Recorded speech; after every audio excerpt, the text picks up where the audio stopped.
Let's talk about the dot product. Find the length of the vector 3, 4. Well, by the Pythagorean theorem, the length of 3, 4 is going to be the square root of 3 squared plus 4 squared. In other words, the square root of 9 plus 16, square root of 25, which is 5. In general, the length of the vector a, namely a1, a2, is going to be the square root of a1 squared plus a2 squared, and again, that's by the Pythagorean theorem. We denote this by this symbol. Now, some books use this symbol instead. This is called the norm of a, or the magnitude of a. I'm not going to use this symbol because that's too confusing. It looks like the absolute value of a. I don't want that. Similarly, the length of a three-dimensional vector, norm of a three-dimensional vector, magnitude of a three-dimensional vector is going to be the square root of a1 squared plus a2 squared plus a3 squared. True or false, if k is a scalar, then the length of ka always equals k times the length of a.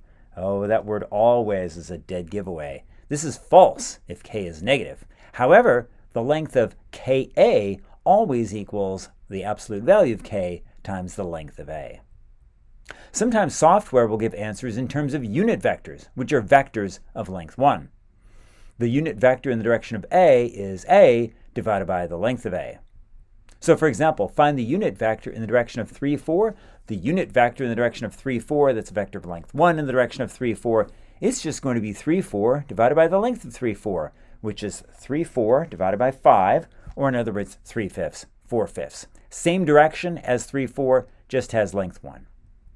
Some unit vectors we work with frequently are standard unit vectors. In R2, the standard unit vectors are I equals 1, 0, and j equals 0, 1. We can express any vector in terms of these standard unit vectors.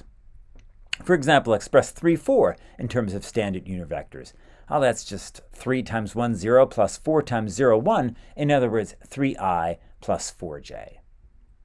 In R3, the standard unit vectors are I equals 1, 0, 0, j equals 0, 1, 0, and k equals 0, 0, 1.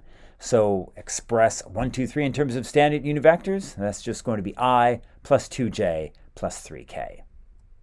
In Rn, the standard unit vectors are E1 equals 1, 0, 0, 0, 0, E2 equals 0, 1, 0, 0, 0, and E sub n equals 0, 0, 0, 0, 1. There are different products involving vectors. The dot product or inner product of A equals A1, A2, A3, and B equals B1, B2, B3 is A dot B. That's why we call it a dot product. That's going to be A1, B1 plus A2, B2 plus A3, B3. So notice we're multiplying these component-wise. We use it to find the angle between the two vectors. For example, find the dot product of A equals 1, 2 and B equals 3, 4.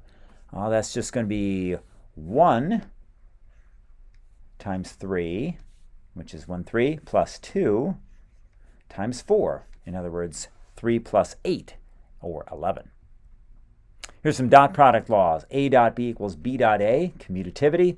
A dot B plus C equals A dot B plus A dot C. That's the distributive principle, distributive property. If k is a scalar, ka dot b equals k times a dot b, and that's going to be the same thing as a dot kb. A dot, oh, this one's handy. A dot b equals the length of a, length of b cosine theta, where theta is the angle between a and b. We're going to use that over and over again.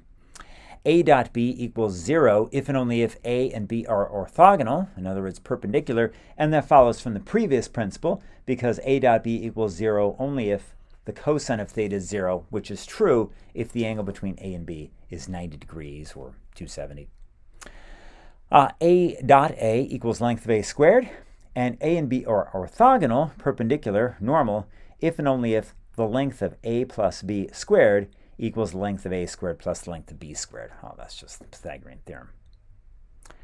So for example, let's find the angle between a equals 1, 2 and b equals 3, 4.